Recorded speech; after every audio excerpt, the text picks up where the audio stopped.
अ, ये second part Jesus का जन्म के बारे में आपको मैं बताने जा रहा हूँ। पिछला पार्ट आप लोग ने देखा, ये दूसरा पार्ट है। तो जब ईसा मसीह का जन्म होता है, तो उस समय स्वर्ग का दूतों यानी परी लोग आके इस तरह से गाना गाती है और परमेश्वर का बेटा जन्म हुआ बोल के संदेश सुनाता है।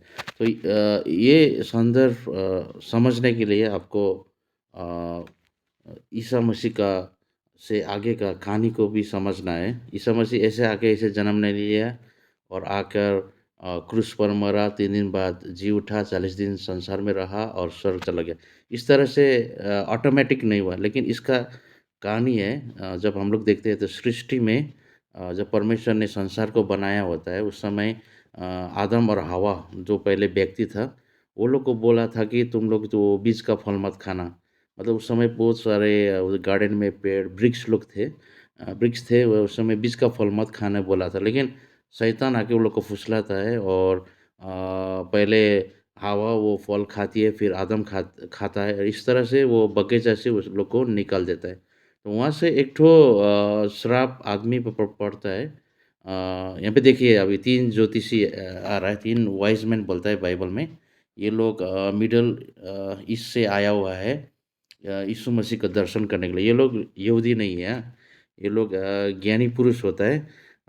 तो ये लोग मिडल ईस्ट से आते हैं और ये लोग उस समय दिखता है कि एक अद्भुत तारे दिखता है और वो लोग अ, अभी के ज़माने में बोलने से साइंटिस्ट जैसा, तो वो लोग दिखता है उस दिन वैसा ऐसा तारा दिखता है, तो वो लोग सोचते हैं कुछ महान व्यक्ति का जन्म होता है।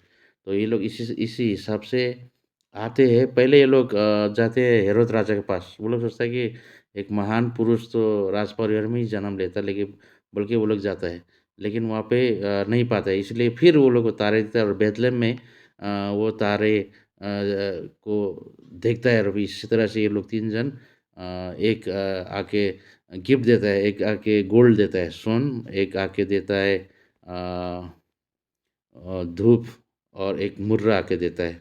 तो इसी तरह से ये लोग आके देता है। मैं उस समय कहानी बोल रहा था, जब से आदम और हवा ने वो फल खाया था और वो लोग को संसार में आदमी लोग मरने लगा। ये मरने का कर्स खत्म करने के लिए ईसा मसीह संसार में आया और परमेश्वर और मानव जाति का रिश्ता खत्म हुआ। हाँ, मानव जाति पाप में फँस गया है और वो रिश्ता को भी नज़दीक लाने के लिए ईसा मसीह संसार में जन्म लेना लेना दरकार था, इसलिए वो जन्म लिया और क्रूस पर मरा और हम लोग का सबका रिश्ता परमेश्वर और मानव का रिश्ता को जोड़ दिया।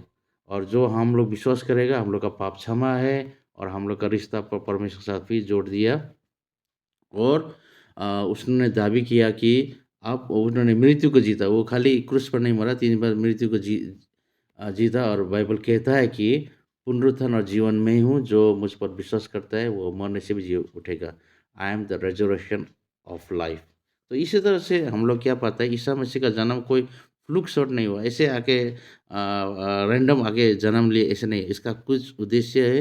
ये मतलब सृष्टि का और परमेश्वर का कार्य पूरा करने के लिए आया है। और यहाँ पे हम लोग देखते हैं स्वर्गदूत और 3 ज्योतिषी, ये 3 ज्योतिषी यहूदी नहीं था, क्रिश्चियन नहीं था।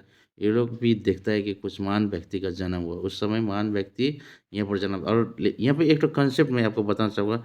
जो भी महान व्यक्ति हम लोग सोचते हैं कि धनी परिवार, राज परिवार में जन्म लेंगे, लेकिन ऐसा नहीं हुआ।